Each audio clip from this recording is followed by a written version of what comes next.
একদিন হবেই। এই ছেলে, তোমার বাপকে নিয়ে কথা এসেছে, তোমার বাপের বিবাহ করা ঠিক হয়নি, বিবাহ করলে ক্ষমতা লাগে। শোনো, আমার কথাকে তুমি মূল্যায়ন করার চেষ্টা করো। আমি তোমাকে পরামর্শ দিয়েছি, তোমার বাপের জমিদারি আছে, বড় ব্যবসা করো। টাকা কম আছে, কলা বিক্রি করে খাও। তার চেয়ে টাকা কম আছে, চকলেট বিক্রি করে খাও। যদি চকলেট বিক্রি করে খাওয়ার টাকা না থাকে, তাহলে মানুষের বাড়িতে কাজ করে খাও। যদি মানুষের বাড়িতে দোকানপাটে কাজ করে খেতে না পারো, তাহলে ভিক্ষা করে খাও। ভিক্ষা করা টাকা দিয়ে চাউল কিনে ভাত খেয়ে ইবাদত কবুল হবে। শোনো, আমি ভিক্ষা করতে বলিনি, এটা শেষ স্তর। ভিক্ষা করা টাকা দিয়ে চাউল কিনে ভাত খেয়ে ইবাদত কবুল হবে। শোনো, ভিক্ষা করা টাকা দিয়ে চাউল কিনে ভাত খেয়ে ইবাদত কবুল হবে। যৌতুকের টাকা দিয়ে চাউল কিনে ভাত খেয়ে ইবাদত কবুল হবে না।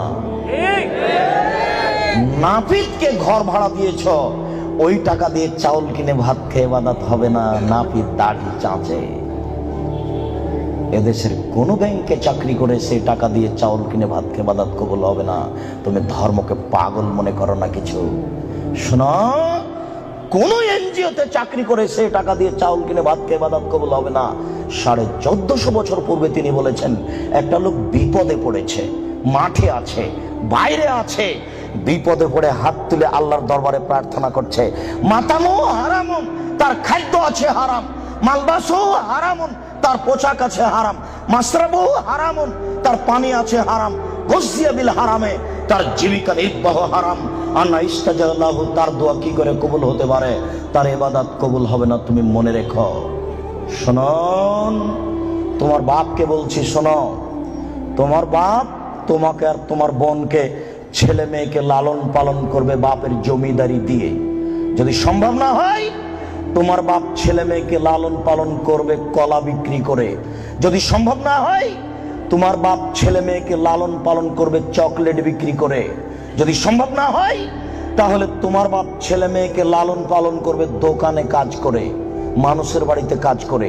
যদি সম্ভব না হয়, তোমার বাপ ছেলে মেয়েকে লালন পালন করবে ভিক্ষা করে।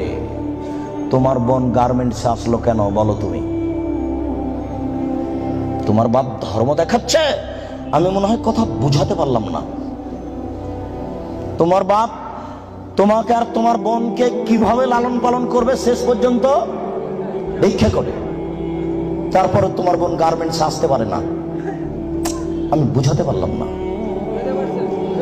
তোমার বাপ শেষ পর্যন্ত তোমাকে আর তোমার বোনকে কি করে খাওয়াবে? ভিক্ষা করে। ভিক্ষা করা অপছন্দ, তবে যায়। আমি কখনো ভিক্ষা করতে বলিনি, তবে ভিক্ষা করা যায়, যেটা হলো উপার্জনের শেষ পথ। আমি মনে হয় পথ বুঝাতে পারলাম না।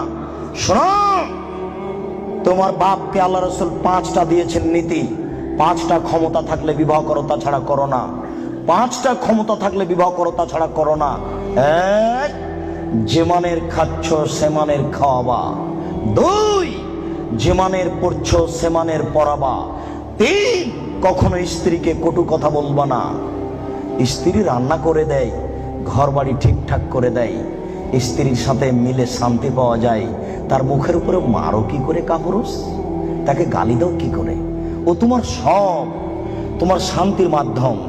তুমি তার সাথে মেজাজ কড়া করে কথা বলো কি করে? আল্লাহ রাসূল বলছেন, খাইরুকুম খাইরুকুম লিআহলি ওয়া আনা খাইরুল লিআহলি। পৃথিবীতে তোমাদের মধ্যে সবচেয়ে ভালো পুরুষ হচ্ছে ওই যে তার স্ত্রীর কাছে ভালো। আমি মুহাম্মদ সাল্লাল্লাহু আলাইহি সাল্লাম, আমার স্ত্রীর কাছে আমি ভালো। বহুত কামিনা পুরুষ হচ্ছে ওই যে স্ত্রীর কাছে খারাপ। আপনি স্ত্রীকে গালি দেবেন কেন? আপনি স্ত্রীকে কটু কথা বলবেন কেন? কেন আপনি স্ত্রীকে কটু কথা বলবেন? কখনো না। ওর বুদ্ধি কম। ঝগড়া তর্ক লেগে গেলে, যখন খুব জোরে স্ত্রী আপনার কথা বলছে, তখন একটু থেমে যান, আপনি একটু চুপ হন। কেন? ওর বুদ্ধি কম। আপনি যদি মনে করেন আমি তার চেয়ে বেশি কথা বলবো, তাহলে আপনার বুদ্ধি কম। আল্লাহ নবী বলেছেন, কার বুদ্ধি কম? মহিলা। আপনি যদি তর্কে বেশি কথা বলতে চান, তাহলে এখন বুদ্ধি কার কম? আপনার কম। কেন আপনি তর্ক লাগলেন তার সাথে?